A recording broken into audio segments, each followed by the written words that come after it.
What's the worst thing you've ever done at work? Trying to think. I don't think there's anything egregious where you'd be like, oh, I really f***ed up. I have one. For me? No, for me. Oh, I was going to say, that's quite nice. I have a few for you, too. Yeah. I won't say. Wow, what the fuck? Okay.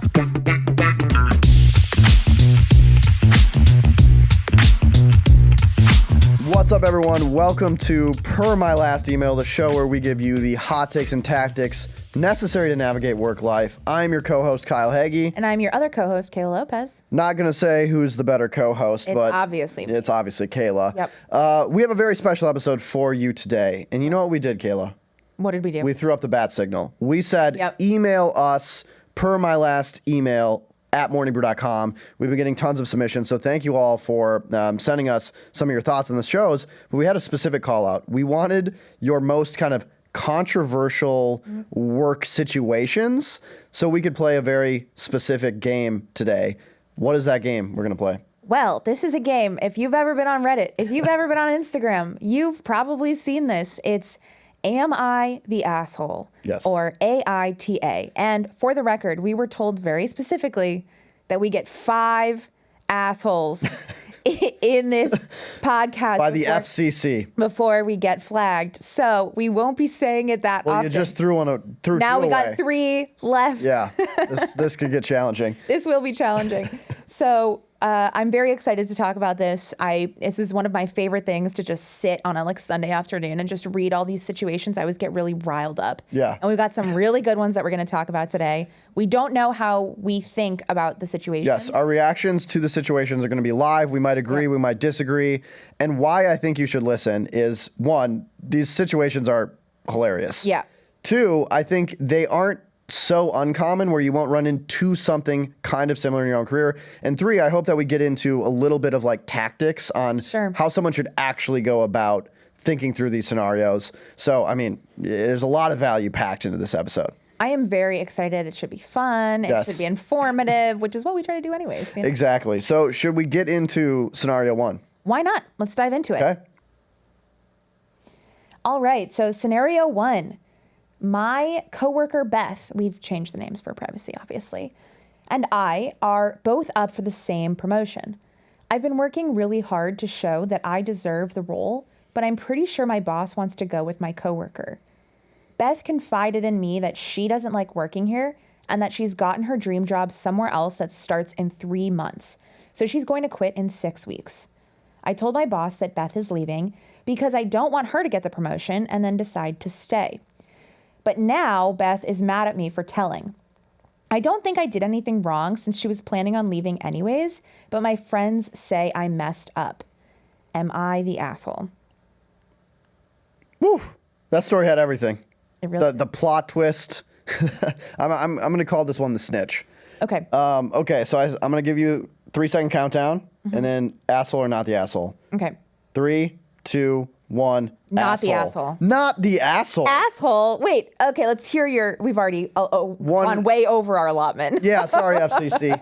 I dare you to censor us. No, I'm just kidding. 100% asshole. Someone confided in you. Yeah. You went behind their back. You told your boss it's only to elevate your own career. I would have had a conversation with that person saying, hey, I want the promotion as well. Looks like you're not going to be using that promotion. Right. Could you go to the boss and say, you think I deserve it? They should have worked that out with that person. I feel like going behind someone's back, it doesn't feel right to me. And also, I think you've probably permanently damaged that relationship going forward. With Beth. With the coworker. Yeah. And maybe with your boss too. I don't know. That's kind of a weird move. Yeah, I agree. But I think ultimately it didn't hurt anybody. Right?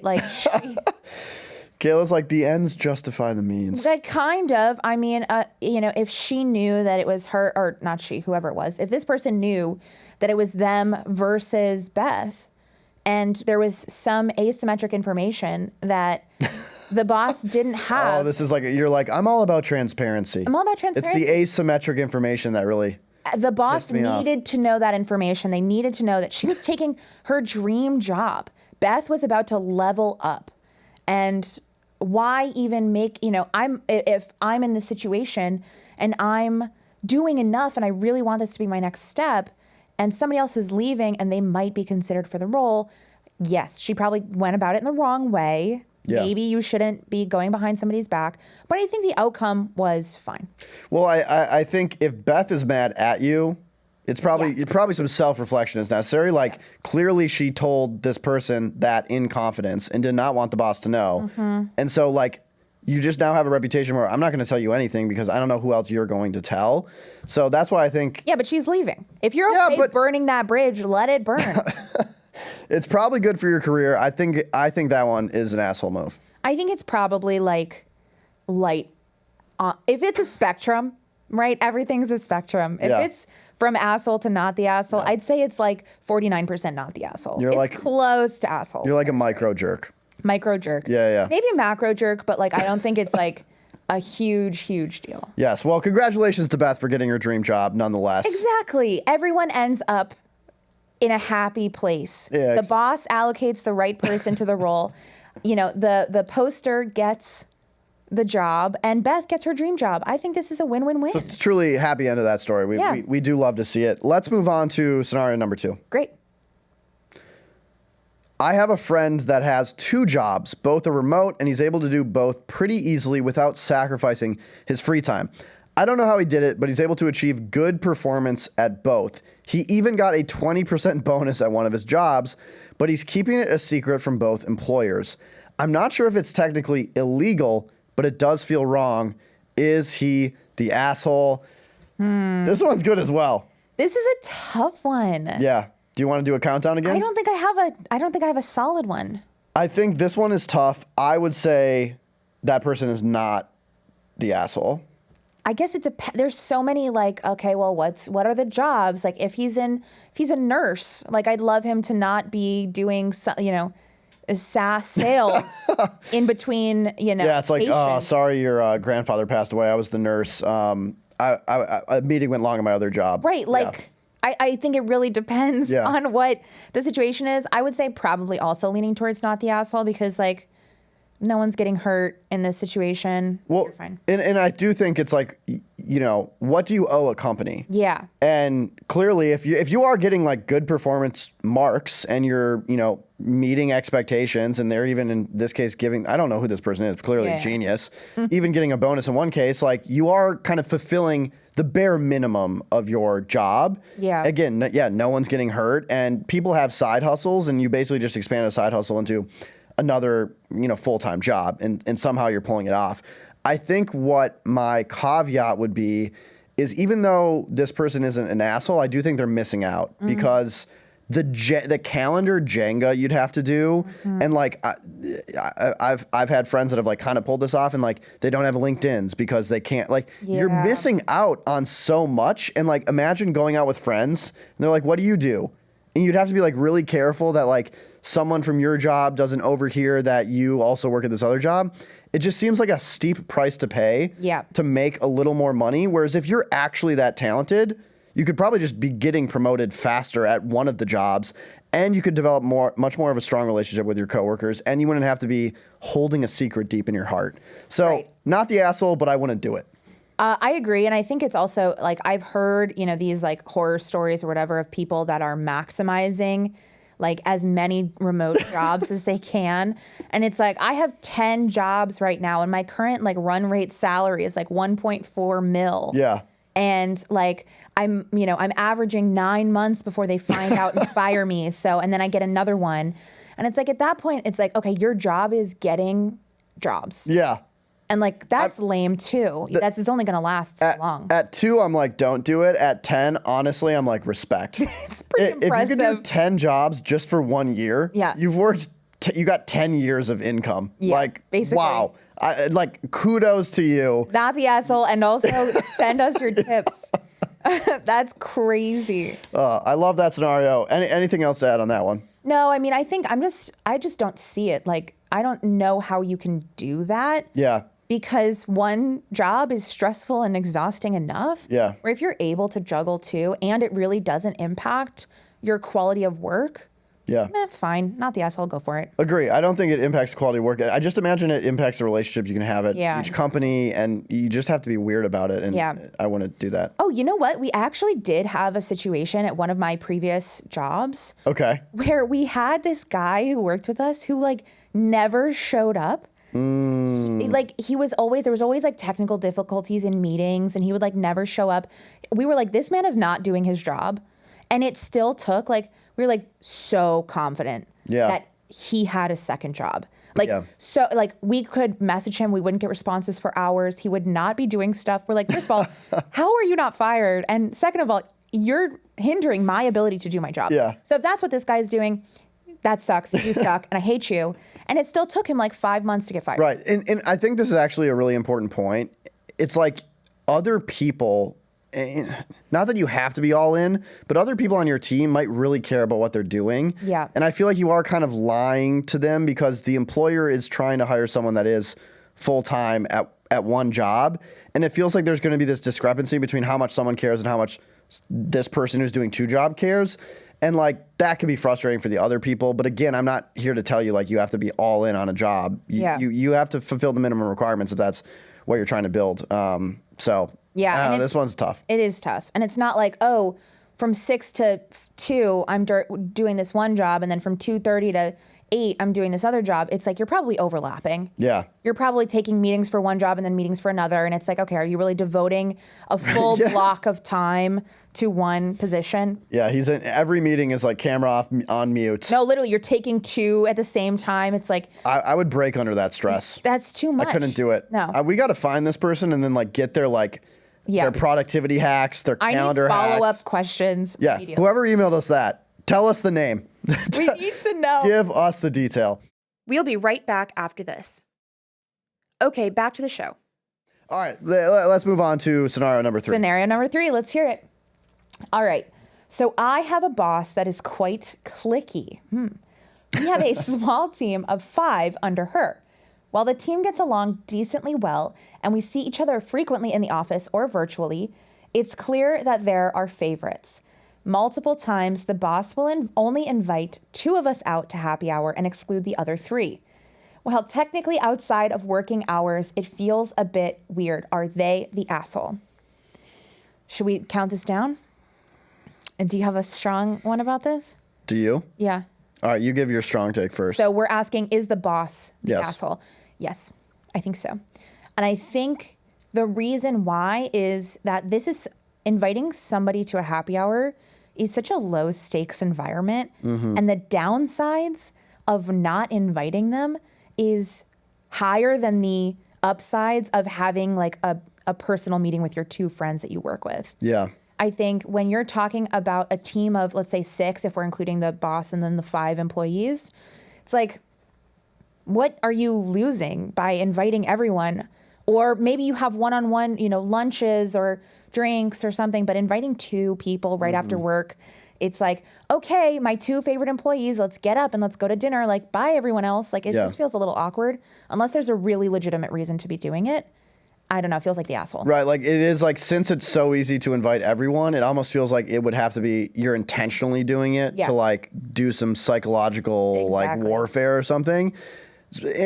My answer is caveated because it would be different if this was just like an employee. I think if it's just like a bunch of colleagues and you invite your friend out, I'm not going to go to every colleague at Morning Brew and be like, hey, me and Kayla are getting drinks later and I don't want you to feel excluded. Do you want to come? So all, 210 of you are welcome to attend. Of course. When you're a manager, you do have more responsibility and you're, in part the coach and you're trying to build a cohesive team.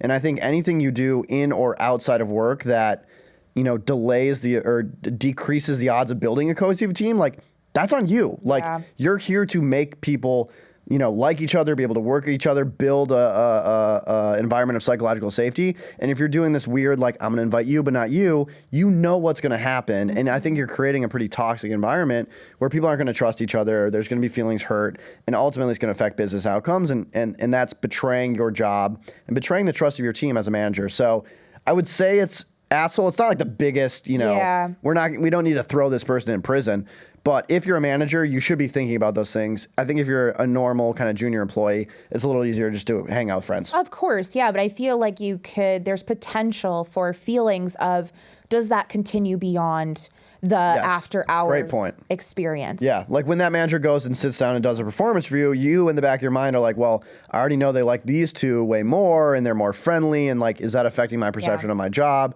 And you just start playing games that I don't think you want to go down. Yeah, I completely agree. And I think if we're thinking about like adding kind of tactics to this, I think if you're a manager, and I know we've talked about this in previous episodes before, but it just increases the stakes of how you can and should interact with other employees, whether they're your peers or, you know, your direct reports. I think being very careful about how you're interacting with your team will go a long way in making sure that everyone is motivated and feels happy and like appreciated in their job. And this is something that's so silly, like going to a happy hour, getting a drink after work. That's like, why not? Like, why risk it? Why increase feelings of tension between the team or risk feelings of tension between the team when you can just all go to drinks? Like, we can all just have a shot of whiskey. Like, easy. Yeah. This feels like, and maybe let's make it a little harder. Like, maybe two of them are remote. Yeah. And well, then you log them into Zoom and you bring the laptop to the bar. Perfect. But I can see some iterations where it's like, okay, maybe it's a little more explainable, or maybe like someone really sucks. Yeah. Like, no, and also like in defense of this, the boss, like if it happens once, honestly, it could just be like, hey, I saw these two and we went to happy hour. Like I had things I wanted to bring up that were relevant to them, but I didn't want to do it in a work setting. So like, if you do this once, it's fine. If it's like repeated behavior where you're clearly playing favorites as a manager, that's where I start to think you're getting into a territory you don't want to be. Yeah, and there's no way that doesn't, the perception of that doesn't leak into the workplace. Yeah, exactly. Even if you're the most perfect manager, which you're probably not. Well, if you're listening to this show, you certainly are. Exactly. Let's move on to the last scenario. Let's do it. I love the small talk at the beginning of a meeting. Is that so wrong? The first 10 minutes of any conversation is so delightful. I learn a ton about the people I'm working with, and it makes the rest of the meeting bearable. But people seem to hate that part and always try to shut me down. Someone even pulled me aside once and asked me to stop, quote unquote, gossiping at the start of every meeting. I'm going to keep doing it, but am I in the wrong? I love this girl. Oh my goodness. I'm assuming it's a girl because wow. I'm stereotyping. I'm sorry, but I'm going to call her a girl for now. Okay. She's a girly, and anyone can be a girly. Girly is a gender neutral term. Correct. And I'm going to just go ahead and say not the asshole, because I think you are wrong if you think this is an asshole. Okay, asshole's too strong to describe this person, but it does give me pause that someone is pulling you aside and saying like, stop gossiping. No, that person's the asshole. If you keep having meetings and people pull you aside, like maybe you don't think what you're saying is bad, but like it is causing other people to be like uncomfortable or like, no. The haters are just out to get her. I feel Kayla, it. is this you? Because I created a fake email address and I submitted it to permylastemail@morningbrew.com. No, but I am this person. Okay. And I think that the small talk at the beginning of the meeting, I think there's we talked about this in a recent episode, like the optimization fetish, which I thought was so stupid when you said it. Wow. But now when I say it, it's really interesting that I brought that up in a previous episode and you said it was so dumb, yet here we are not one episode later, you're using my terms. Because it's smart when I say it. Oh, okay. I think you may not have realized that. I see. No, but it's like, I hate when people are like, meetings should be shorter. Meetings need to be exclusively as productive as possible. It's like, yes, obviously we shouldn't be wasting time unnecessarily, but I don't view the first 3 to 5 minutes of small talk as wasting time. Yeah. I think it's like getting people in a good mood, getting people comfortable speaking, learning a little bit about somebody that you may not know very well. I've been on more client meetings recently. Yeah. And it's just the two of us. And it's like, I'm meeting somebody online that I have never met before. Yeah. And saying, oh, where are you located? You know, oh, how did you end up in London? Yep. You know, it's like, okay, that's amazing. And then we feel a little bit like, I know a little bit about this person. Now we can talk business. And if I have to say something, maybe like, oh, we actually can't do that. I know you were really looking forward to it. Yeah. it softens the blow a little bit. It makes it more like a relationship versus like a cold and calculated meeting. Yeah. And so I am not the asshole. No, I mean, I agree with everything you said there. And I think, as a tactic, particularly if you're having a lot of remote meetings, it can be hard to get to know people remotely if you're not intentionally setting some time aside. And as we know, like, the more you know your teammates, the more you trust your teammates, the better work you're going to do, the more enjoyable work it's going to be. And so I think that is a good idea to work in time to get to know each other. My only, again, hesitation is like, if people are pulling you aside, like, just maybe take a second to self-reflect. Like, am I doing this to like get to know someone, and is what I'm saying like appropriate, or am I just like gossiping about other people and it's making me uncomfortable? Because yes, I'm with you. Like, you should get to know your teammates. But you shouldn't get to know them by like dumping on someone else or like saying like crazy stuff. And so if someone pulled me aside, I'd be like, okay, what am I doing wrong here? Yeah, I have one like anecdote that has happened to me where I did take the gossip girling too far. Yeah, you gossiped too close to the sun. I gossiped too close to the sun.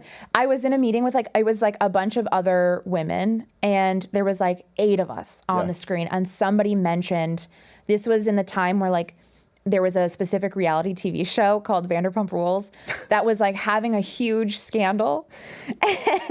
And so we ended up chatting. We were like waiting for one person. And so they were like, they had mentioned they were going to be a few minutes late. So we ended up chatting, and like we were like gabbing. Like, it could have been with, an Aperol spritz in our hand by the pool. And then the final person shows up, and it was like, it like woke us all up. We were like, what have we been doing? Like, you look up, it's been 5 days. We were supposed to be talking about work, and now it's 15 minutes into a 30-minute, meeting, and there's 8 of us, and we all have to put our opinions in. And it was I was like, oh my God, I'm so sorry. Like, I wasn't even the only person yapping, and I was like, oh no, like I need to like think about what I've done. That's so funny. So there is a time when you take it too far. Yeah, keep it tight. It probably shouldn't be half the meeting. Yeah. And it probably, anytime Vanderpump Rules is being brought up, you never know where that's going to lead. No, but we were brought closer together in that moment. We bonded over that. That is a lovely end to that scenario. Yes. So I actually have a question for you. Okay. We've gone through 4 scenarios. Correct. The snitch, double trouble. Jobs, double trouble. Yep. The clicky boss. Yeah, and I'm gonna call that Gossip Girl. Mean Gal. Mean instead Gal. Of mean Girls. I love how we have names for all of these. Mean Gal and Gossip Girl. Yes. Who was the biggest asshole? First one. I feel very strongly about the snitch. The snitch. Okay. The snitch. That would piss me off. Yeah. That happened to me. And then who do you think was the most misunderstood? And it better be the Gossip Girl. The most misunderstood. They're just a city girl living in a lonely world. Yeah. The most misunderstood, probably the last one. Yeah. Because I think it is like you're trying to form relationships. Some people are trying to start business, and there seems to be a misalignment. The other ones, I don't think there's any misalignment. 2 jobs person, I understand you. Yeah. Mean gal, the boss. Well, maybe that one is a little. You're just the asshole. Yeah, maybe. Yeah. So all right. The last one I'll say is the most misunderstood. I agree with that, and I actually would like to revise. After hearing all 4 scenarios, I'm like, I do think scenario 1 was the biggest asshole. Wow. Yeah. Because you were saying I was saying not the asshole, but rethink. Stack ranking. We learn, we live, we revise, and we laugh. Live, laugh, love. Okay, once we start doing the suburban mom sayings, it's probably time to wrap this thing up. It's time to roll the credits. Let's do it. Are there any other scenarios before? Are there any other scenarios? Do you want us to do this again? Did you hate this format? We're trying stuff new. Let us know per my last email at morningbrew.com, or you can follow us. We're on Instagram, LinkedIn, Twitter, TikTok. Any of those comments are available for you. Bulletin boards in your coffee shop. Send us your thoughts. Let us know. And we'd love to hear if you thought that if you disagreed with any of these opinions. Now let's roll the credits. Our producer is Michaela Heck. Our technical director is Ed Lewis. Tirta Rychek is our senior analyst of campaign strategy. And our chief content officer is Devin Emery. This show is a production of Morning Brew. Thank you for listening, and we'll see you next week. See y'all.